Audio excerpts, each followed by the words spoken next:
Okay, picture this. A hero, like incredibly powerful, almost completely invincible. But he's sent on this series of just brutal challenges. Mythical beasts, cunning magic users, the works. It sounds like pure legend, right? Well, that's exactly what we're diving into today. The Seven Labors of Esfandiar. It's all from Ferdowsi's Shahnameh. Right. The Shahnameh, the Persian Book of Kings. And it's more than just a book. It's fundamental to Persian culture, Persian identity. It's this massive epic poem, covers, the history, the myths of Greater Iran. Yeah. And Esfandiar's story, it really stands out, a classic hero's journey, but with some unique twists. Absolutely. And Esfandiar himself, he's quite the character. Son of King Gashtasp, Kayanian dynasty. He wasn't just strong. People knew him for being deeply religious, pious, and also, get this, for having this near impenetrable skin. They called it onager skinned. Basically, almost nothing could hurt him. And that protection, it wasn't just luck. It came through the prayers of Zoroaster, the will of Ahura Mazda. Ahura Mazda being the central god in Zoroastrianism, right? Right. Exactly. The ancient Persian religion, all about that cosmic struggle, good versus evil. So this divine blessing, it really marks Esfandiar as special. And that detail, the onager-skinned invulnerability, except for his eyes, that's crucial. Oh yeah, that one vulnerability. Huge foreshadowing. So what kicks off these labors? How does it all start? Well, it starts with some family drama, actually. Esfandiar gets imprisoned by his own father, King Gashtas, down in Sistan. Seems pretty unfair. Right. And while he's locked up, this other king, Arjasp of Turan, he sees his chance, attacks Iran. And the worst part, he captures Esfandiar's sisters, Homeh and Beafrid. Capturing royal women, yeah, that's a classic, epic move. Real. Really lights a fire under the hero. Gashtas, well, he kind of painted himself into a corner. He needs Esfandiar now. Badly. So Gashtasp has to let him out reluctantly and basically says, okay, go rescue your sisters. Esfandiar's probably thinking, you've got to be kidding me. But, duty calls, family honor, he accepts. He does, despite, some serious resentment there. Definitely. So our mission today for this deep dive, let's break down these 7 trials.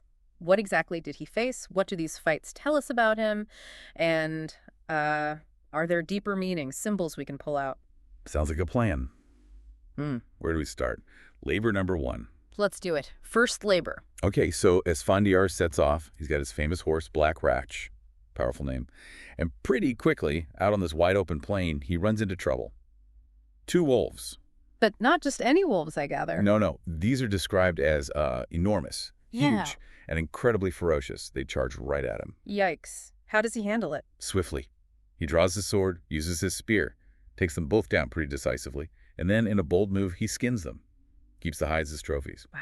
Right off the bat, making a statement. Exactly. Shows his bravery, his skill with weapons. And symbolically, wolves often represent primal forces, wild nature. Yeah. So it's like his first test against the raw dangers of the world. He passes. Okay, makes sense. Primal dangers checked off. What's labor number 2? Labor 2, the threat level maybe notches up a bit. This time it's night, darkness. And he's attacked by 2 lions.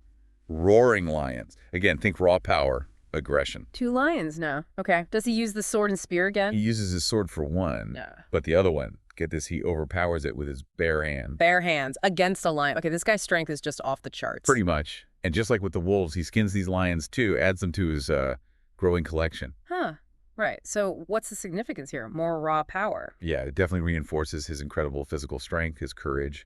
If the wolves were about skill with weapons, maybe this is about raw, hand-to-hand power, facing down pure ferocity. It's definitely an escalation. Okay, wolves, lions, what could possibly top that? Labor 3 must be something else. Oh, it is. Labor 3 takes us into the realm of the truly mythical, the monstrous. He reaches this dark, ominous cave, and inside, a dragon. A dragon. Of course, there had to be a dragon. And not just any dragon. Colossal, breathes fire. So huge, its movements literally shake the earth. Whoa.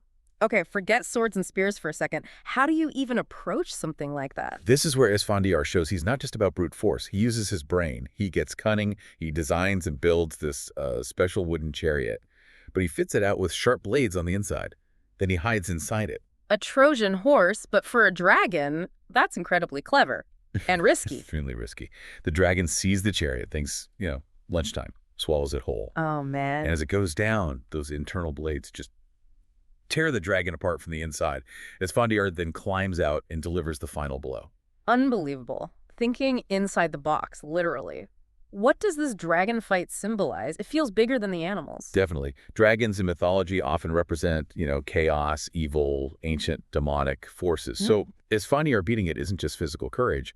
It's about intellect, strategy, overcoming these terrifying supernatural threats, order conquering chaos, basically. Okay, wow. Dragon defeated. What's next? Surely it gets easier, maybe. Well, different anyway. Labor 4 is less about brute force, more about uh, temptation and deception. He encounters a sorceress. A sorceress, okay. Yeah. How does she present a challenge? She disguises herself, appears as this incredibly beautiful woman, tries to seduce him, use her magic to trap him. Ah, a different kind of battle. Testing his inner strength now, not just his muscles or his invulnerable skin. Exactly. And how does he resist? His faith, that deep piety we mentioned. He calls on God, Ahura Mazda, and that act of faith that breaks her spell, reveals her true, ugly form. So faith is his weapon here. Does he just, like, walk away then? Nope. He captures her, traps her in a leather sack, and even though she begs for mercy, he throws her into the sea. Harsh, but decisive. Very decisive. It shows his focus on the mission, his rejection of deception. It maybe reflects, the values of the time about piety and resisting temptation. So defeating inner demons, or at least external magical deception, that's labor 4. What about number 5? We're past the halfway mark. Labor 5. This was really interesting. He reaches a mountain, and this is the home of the Simurgh. The Simurgh. Okay, Yeah. I've heard of the Simurgh. It's a big deal in Persian myth, right? Like a giant magical bird. Exactly. Huge, mystical, ancient wisdom, Hmm. magical powers, often seen as benevolent, a guardian figure, but not always initially friendly. So does he have to fight this legendary creature too? He does at first. Yeah. The Simurgh attacks him. It's a fierce battle. Esfandiar actually manages to wound it. He wounds the Simurgh. Wow. But does he kill it? No. And this is the key part. The Simurgh is impressed by his bravery, his skill. Maybe it senses his noble purpose. It yields. Yes. More than that, it actually But- offers to help him. It gives him vital information, specific directions on the best path to Tehran to rescue his sisters. No way. So the enemy becomes an ally. That's huge. It is. Symbolically, the Simurgh represents like a higher wisdom, supernatural knowledge. Esfandiar earning its respect, its guidance. It shows he's more than just a warrior. He can engage with these higher forces, gain their support through his own merit. That's a fascinating turn. Okay, so he's got divine guidance now. Labor 6 must be smoother sailing, right? Not exactly sailing. Labor 6 throws him back against the harshness of nature, but intensified. He and his army enter this incredibly cold, mountainous region, and then a blizzard hits. A brutal, relentless snowstorm. Oh, great. So now it's not just him, but his whole army is in danger. Survival becomes the challenge. Precisely. It's a test of endurance, leadership, resilience against the elements at their absolute worst. How do they get through it? Does the Simurgh's advice help here? The text emphasizes his faith again. He prays to Ahura Mazda. And then, through sheer willpower, endurance, and leadership, he literally carves a path through the snow for his men. It's his unwavering faith and determination that saves them. So less about fighting a monster, more about conquering the environment through faith and grit. Okay, that makes sense. We're almost there. Labor 7, this has to be it, right? Reaching Tehran. This is it, the final push. Labor 7 has two main parts, crossing a river and then getting into Arjasp's fortress. A river. After a blizzard. Sounds like another natural obstacle. Was it difficult? Yeah, described as a raging river, a serious barrier, especially with troops.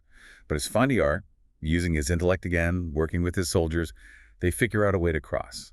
It highlights teamwork, strategy, not just his solo power. Okay, river crossed. Now for the fortress. I assume Arjasp's place is heavily guarded. You assume correctly, heavily fortified. Just charging the gates isn't an option. So how does he get in? Another clever trick. Exactly. He uses a disguise, dresses up as a merchant, talks his way inside the fortress. He shows his adaptability, his cunning, using wits when force won't work. Brilliant. So he's inside. Then what? Showdown time. Showdown time. He finds King Arjasp, challenges him. They fight single combat. And Esfandiar, predictably perhaps, wins, defeats Arjasp. And his sisters. He frees them. Homay and Bafrid are rescued.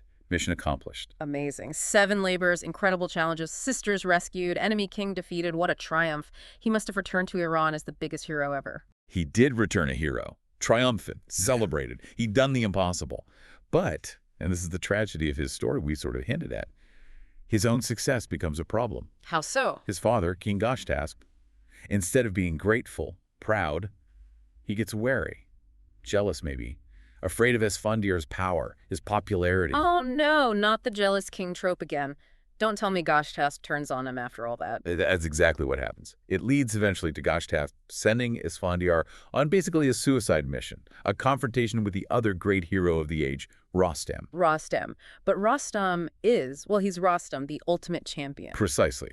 Gashtaft knows this.